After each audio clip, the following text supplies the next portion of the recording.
I am an out and trans non-binary teacher. A lot of students don't have that experience, and then I really advocate for inclusivity and LGBTQ plus, specifically inclusivity within the classroom, especially in the elementary level. A lot of people have this misconception that LGBTQ plus or queerness is something that only adults experience, and they completely negate the fact that we were once kids ourselves. So it's really important for me and for other queer teachers like myself that we bring to light that we all were kids once, and that we all knew that we were queer when we were kids. We just didn't always have the language or the knowledge for it because it wasn't in front of us. So really putting out books in front of students, making space, having rainbow clubs, little things like that really show my students and other teachers too that this can be possible in pre-K through 5th grade and not something just for high school or middle school. I really focus on how can we respect and show kindness,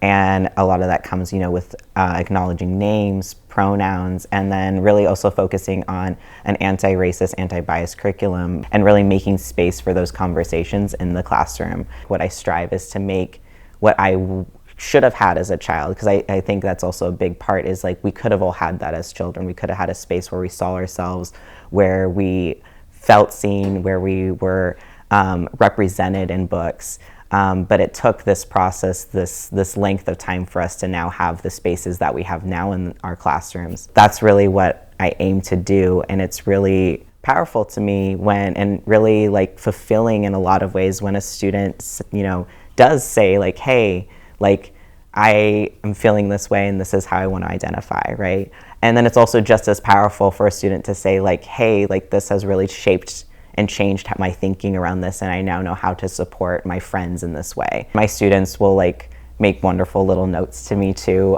One that I actually have hanging up is one from a student from last year where they said like, you're my favorite non-binary teacher. And I just find that like the most wonderful thing, because obviously I'm their only one they've had, but they put like the non-binary flag on there and everything, and had this wonderful note about how I really influenced and changed just how they saw and thought about the world, and it was just a really beautiful thing.